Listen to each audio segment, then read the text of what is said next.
buenas noches, licenciado y compañeros.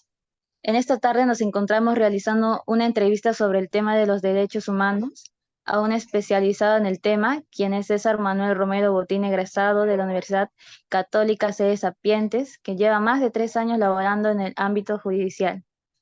Bueno, damos el paso al inicio a esta entrevista a nuestra compañera Angie Rosales. Buenas tardes con todo, buenas tardes licenciado. Mi nombre es Angie Camila Rosales Morán. Mi pregunta es la siguiente. ¿Qué opina usted sobre que algunas empresas no brindan la hora de refrigerio a colaboradores que vienen laborando una jornada completa? Muy buenas tardes, gracias por la invitación.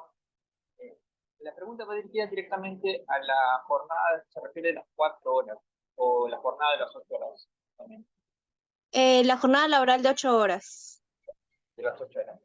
Si bien es cierto, en la ley exactamente 27671, que es la ley de jornada laboral y horas extras, en este caso establece justamente dentro de sus artículos, especialmente en uno de ellos, establece que la empresa en sí tiene que brindar un cierto tiempo al trabajador para poder desarrollar en ese caso eh, ese si bien es cierto, cuando se trabaja las 8 horas, pongámonos en un ejemplo que el trabajador ingresa a las 8 o 9 de la mañana y termina sus labores a las 5 de la tarde. Entonces, dentro de este tiempo, la empresa está, digamos, en la obligación de brindarles un cierto tiempo, en este caso, no menos de 45 minutos, para que pueda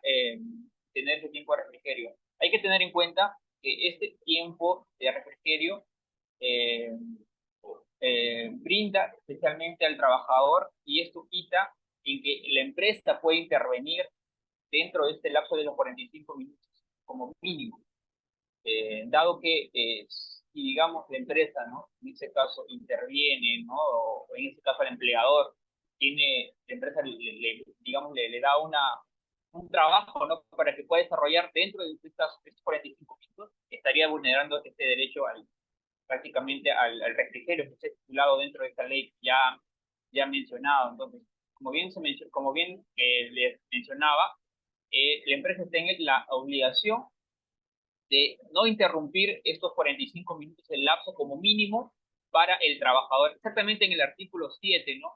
Que nos dice básicamente que en el caso de que el trabajo sea de manera corrida, en este caso de 8 horas, el trabajador tiene derecho a tomar sus alimentos de acuerdo a lo que establece en este caso el empleador, ¿no? Y bueno, esto es prácticamente, ¿no? Ese derecho, y considerando que en nuestro país prácticamente el trabajo informal, digamos, tiene un mayor porcentaje, creo que en muchas ocasiones se ve reflejado, pero dentro del trabajo formal claramente debe ser respetado. Listo, muchas gracias. Le doy pase a mi siguiente compañera. ¿Cuál es el derecho que más se vulnera en el caso de las mujeres peruanas? Sí, muy bien, mencionaba, creo que mi micro estaba apagado. Eh, en sí, en el tiempo, prácticamente se ha ido buscando, digamos, un balance, ¿no? De igualdad entre el derecho del varón y de la mujer, eh, considerando que, dentro de estos avances se puede reflejar el derecho a la participación. Perú fue casi uno de los últimos países que dio ese derecho a la votación, casi en 1995 dio ese derecho a la votación a la mujer, ¿no? Luego, hace poco, la ley de paridad que establece que la mujer debe tener una igualdad en cuanto a la participación política, ¿no? Pero considero que todavía hay que trabajar. Una de las de las vulneraciones de los derechos de las mujeres, el tema de la igualdad de género, ¿no? En este caso quizás se desvincula en cuanto a las oportunidades laborales a comparación de un varón, el tema todavía de la discriminación por ser mujer, y en cuanto al desnivel del campo laboral puede ser también, ¿no? En cuanto a la participación y al involucramiento todavía en la política. De esta manera se viene desarrollando de manera equitativa, pero creo que hay todavía mucho por trabajar.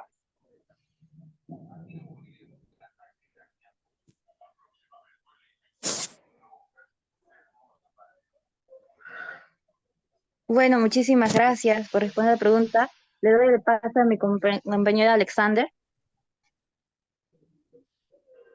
Buenas tardes, licenciado Romero. Eh, Mi pregunta es, ¿cuáles son las leyes y tratados fundamentales que protegen los derechos humanos en mi país?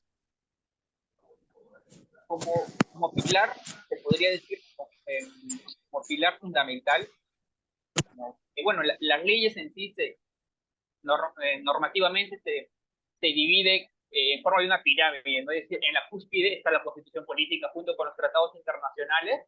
Entonces, dentro del marco normativo fundamental es la Constitución, ¿no? Y que a través de ahí se va, digamos, deslizando, desglosando los derechos enfocados, digamos, en los procesos, se podría decir, de defensa, ¿no? En este caso, a través del medio judicial, como el tema penal, el tema de los derechos civiles, en el derecho procesal civil, pero dentro del marco normativo constitucional está englobado todos los derechos fundamentales de la persona. Y eso lo podemos encontrar en los artículos primeros, que es el artículo del derecho a la vida, ¿no? El derecho a la integridad, el derecho a tener un nombre y un apellido, y también en el tema de los derechos económicos, ¿no? Que también se establece, y el derecho del trabajador, que posterior también se establece dentro del marco normativo, y todo un tema también de derechos internacionales, ¿no? Que de alguna manera protegen también en el marco nacional e internacional, como la Convención Americana sobre los Derechos Humanos, los derechos civiles y políticos, el Pacto Internacional de los Derechos Económicos, Sociales y Culturales, y también derechos y tratados internacionales que de alguna manera velan por los derechos fundamentales de la persona, ¿no? Ok, muchas gracias. Le doy el paso a mi compañero Santiago.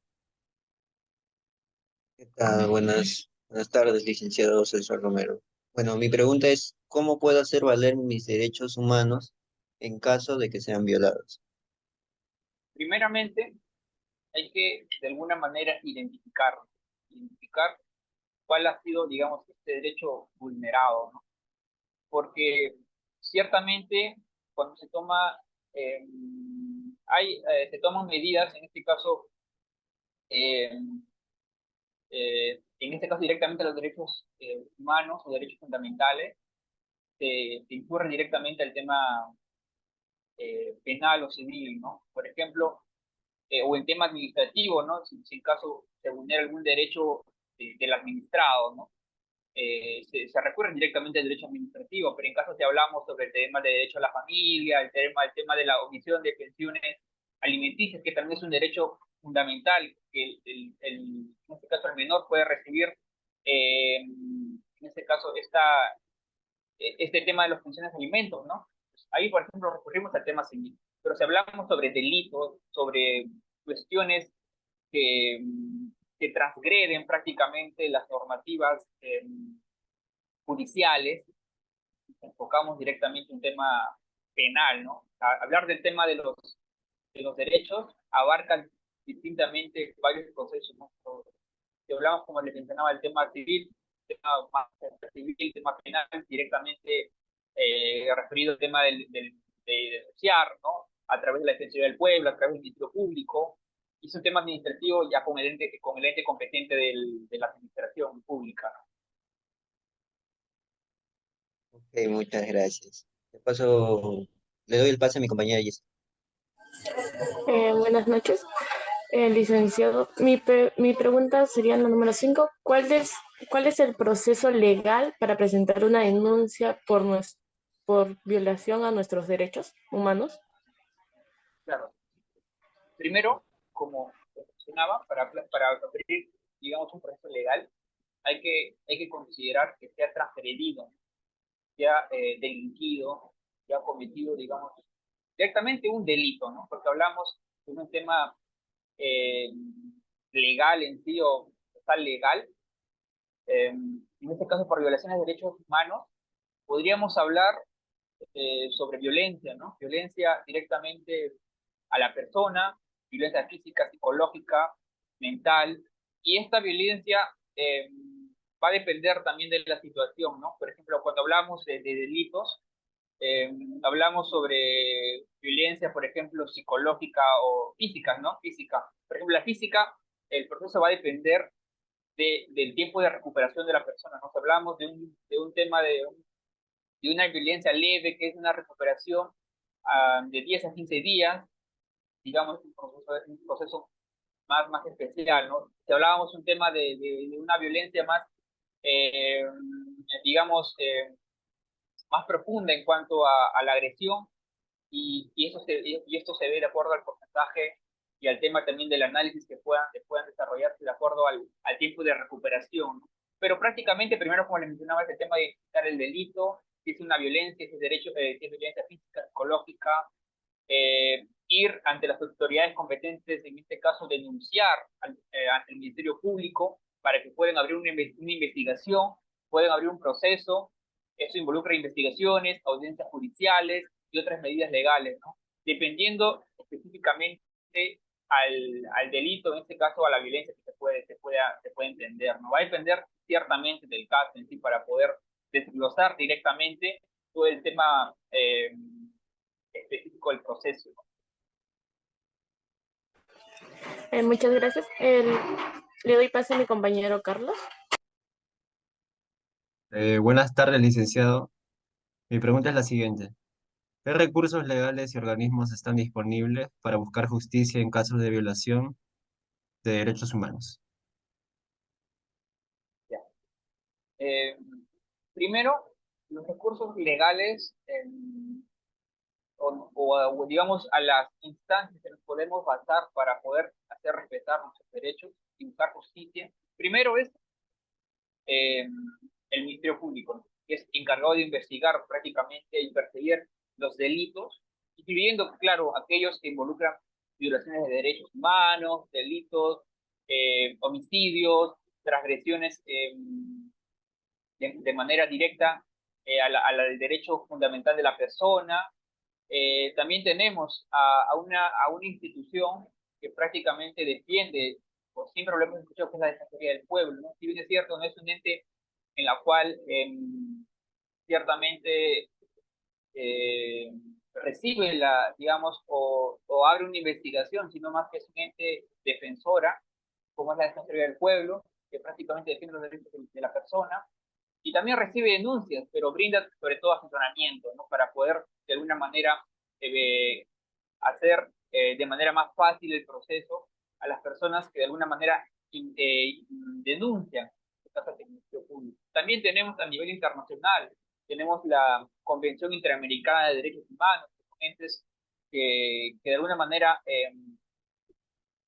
reciben también ciertas denuncias para que puedan también dar este tipo de se podría decir, de contenidos y brindarles, en este caso, al Poder Judicial, ¿no? Que son entes que a nivel, como tratado internacional, son entes que tienen directamente conexión y de alguna manera son instancias internacionales que también uno puede recurrir ante posibilidades que de alguna manera obstaculicen, ¿no? Se podría decir, el proceso judicial. Gracias, licenciado. Ahora le doy el paso a mi compañero Ian. Buenas noches, licenciado César Romero. Yo soy Ian Ancayi y a mí me tocó formular la pregunta número 7. ¿Cuáles son los derechos laborales esenciales y cómo puedo asegurar que se respeten en mi entorno de trabajo? Los derechos esenciales, primeramente, en el tema laboral, hay que tener en cuenta que mucho se habla del tema del contrato de tipo parcial, que es el tema como se les conoce como el tema del part-time, ¿no? O el tema del contrato a tiempo completo. Pero directamente nos vamos a basar el tema del contrato a tiempo completo, que prácticamente es el contrato que tiene, digamos, el mayor beneficio y el mayor respaldo en cuanto a los a, a los beneficios, se podría decir, que la ley brinda, ¿no? Uno de ellos es que el empleador tiene derecho a las vacaciones, en este caso a los 30 días de vacaciones por año, al estar en planilla, ¿no? Tiene derecho a las gratificaciones, tiene derecho a un seguro, en este caso el seguro de vida, que es el de salud, tiene un derecho a la asignación familiar justamente por, eh, por ser, digamos, miembro de, en este caso, como miembro de un grupo familiar, tiene derecho a esta asignación, tiene derecho también a la compensación de tiempo de servicio, más conocido como CTS. Esta compensación se refiere a que la empresa en sí, al obtener ciertos ingresos, y esto, digamos, en colaboración con el empleador, digamos, con los empleados en sí, tienen el derecho de recibir un cierto porcentaje directamente de la empresa por su tiempo de servicio brindado, en este caso, como trabajador a la empresa en sí, ¿no? Tiene también el derecho a la indemnización por despido arbitrario, ¿no? Si bien es cierto, primero, al pactar un contrato laboral, este contrato primeramente se tiene que respetar, ¿no? Si es un contrato temporal, se tiene que respetar este tiempo que se ha hecho el contrato, ¿no? Y si es un tiempo, si es a tiempo, digamos, indefinido, ciertamente va a depender también a la manera y a los motivos que el empleado, digamos, se deslinde del trabajo, ¿no? Esto a comparación, por ejemplo, del trabajo de 4 horas, ¿no? Que es que verdaderamente ellos no tienen ese derecho a la indemnización por despido arbitrario, ¿no? Porque tienen, digamos, o manejan un tema de contrato, se podría decir, muy especial, ¿no? Porque ellos solamente laboran 4 horas al día, laboran prácticamente entre 20 a 24 horas máximo a la semana, y tienen, digamos, como bien les mencionaba, un contrato muy especial, porque ellos ciertamente tienen también vacaciones, pero solamente son vacaciones de 6 días, en este caso al año, ¿no? Tienen un seguro también, tienen una gratificación, tienen asignación familiar, pero sí, por ejemplo, no tienen CTS, que es el tiempo de compensación por tiempo de servicio. Estos prácticamente son algunos de los beneficios que mayormente se les escucha cuando se habla sobre el tema de los derechos laborales fundamentales del trabajador. Muchas gracias, licenciado. Ahora le daré el pase a mi compañero Juan.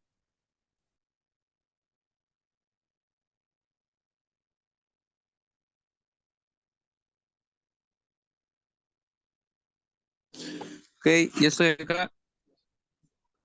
Este, Buenas noches, licenciado.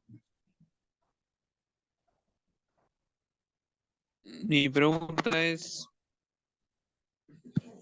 mi pregunta de hoy es, ¿cuál es el papel del Poder Judicial en la protección de de los derechos humanos? Gracias por la pregunta. Una pregunta muy importante también, al igual que jóvenes que me han hecho la pregunta anteriormente. Primero, dentro de este Poder Judicial hay que tener en cuenta que en nuestro país, como Estado de Derecho, un Estado totalmente autónomo, estos tres poderes del Estado, que es el Ejecutivo, el Legislativo y en este caso el Poder Judicial, eh, cumplen ciertamente funciones sumamente importantes, y cada uno en su distinto área, ¿no? Si hablamos del Poder Judicial, prácticamente podemos decir que este papel que desempeña es sumamente importante porque de ellos depende esta administración de justicia en nuestro país. Cumplen un papel fundamental prácticamente en la protección de los derechos humanos, porque los tribunales y los jueces tienen la responsabilidad de garantizar de que las leyes se apliquen correctamente, de que los derechos de las personas sean respetados y sobre todo que los ciudadanos puedan acudir a los tribunales para buscar justicia en casos de violaciones de derechos humanos, en casos de delitos, en casos de transgresiones, eh, y a veces se tiene, digamos, una perspectiva muy cuestionada en cuanto a la labor del Poder Judicial, ¿no? Y esto hay que tener en cuenta que a veces las cargas procesales que tiene nuestro país por el tema de la llegada en sí Bueno, licenciado, eso sería todo por nosotros. Muchas gracias por un pequeño tiempo con usted para esta pequeña entrevista. Le agradecemos bastante y pues No, eso sería todo. Muchas gracias. Muchísimas gracias, licenciado. Muchas gracias, Gracias, licenciado. licenciado. Muchas gracias, Gracias. licenciado.